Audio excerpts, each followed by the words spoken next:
Second here. You can look at both of the devices are 10-inch devices. The screen length is a little bit more wide format for the ZenithInk than the original iPad itself. That lends probably better to widescreen video playback performance, but probably for the rest of the applications, maybe it doesn't have any particular advantage. Actually, websites, maybe it depends again if you like to prefer a wide angle look at a website or a longer, further scroll down version of the site. I guess that's just a personal preference thing. The other thing you'll notice about the form factor right off the bat is that the original iPad is a little bit slimmer. I would say if you want to see these side by side, you can check it and see it for yourself. It's just a little bit thicker. It's not a big deal in my mind. I think it's potato really as far as I'm concerned. It does have the space made for a full USB connection on the ZenithInk, so perhaps that's why it's a little bit wider and maybe just to fit some of the other components that they've jammed inside here in I/O as well. Weight. What about weight? How do the two products compare weight-wise? When I first picked up the product, strangely enough, I felt the ZenithInk was lighter than the iPad. Really, it kind of had that feeling that it was quite a bit lighter. But actually, what I think it is more about weight distribution. Because the iPad is a little bit more square, the actual weight is more compacted into one spot.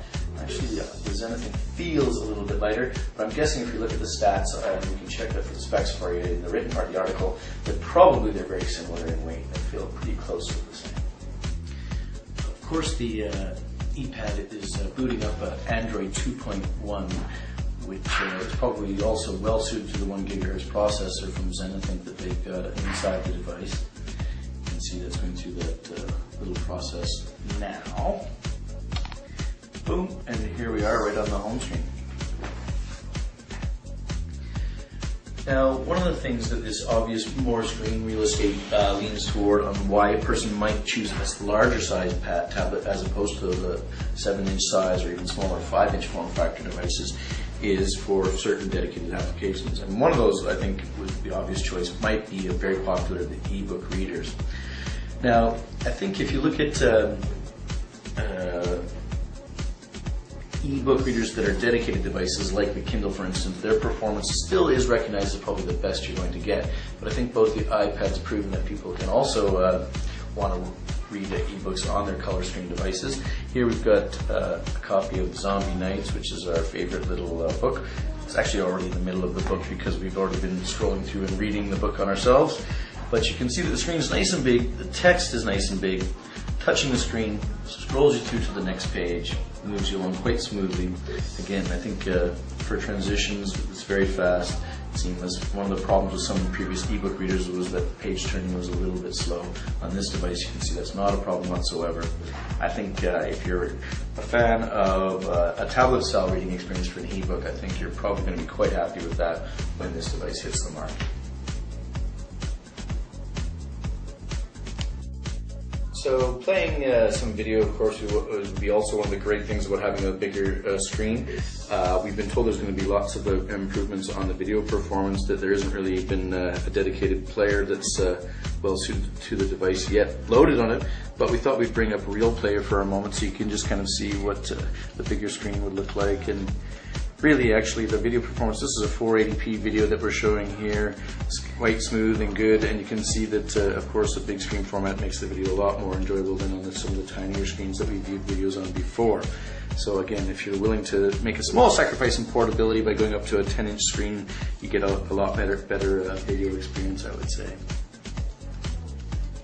Web browsing, as we expected on the bigger screen, does provide better results in terms of being able to see quite a bit of a nice big vision on the screen. Real estate, it's still the early 8x600 resolution, so it's not really much change in that sense, but it does feel much more comfortable to have a bigger part of the page, which you can see from the video here, that shows just a little bit more going on and seems a little bit better. And of course, because it's Android 2.1, even the mobile pages that we would normally pick up on CNN and BBC, when you visit them, actually give you the full regular website version rather than the mobile versions of the site, which I think is a big plus. Alright, productivity also is one of the things you'd expect from a bigger tablet. It might be an important part of your choices here. We're not able to go too much in depth with that, but there is an Office Suite application here that can access some content. We've got on our content here, on our test content folder, a PowerPoint presentation that we use for testing here. So see how that comes up. Yep, and you can see from there's our Shanzai.com lovely template showing off how to test your tablet. Flipping through that, transition to the next page, you can see we've got an embedded image there and just some of the formatting of the text, and so you can just see how that might show up in your on your PowerPoint presentation. Scrolling through that again, you can see the page load time seems to be fairly quick once the presentation is actually fully loaded in the Office suite. Because the software has not fully been tuned yet, it is a little bit difficult to see what all the wonderfulness of the processor, the 1 gigahertz processor, means for a Shanzai tablet. But I think you can see even just from some of the basic transitions here. If you press the device, pop it on, you can see there's like slightly different effects, a little bit snappier.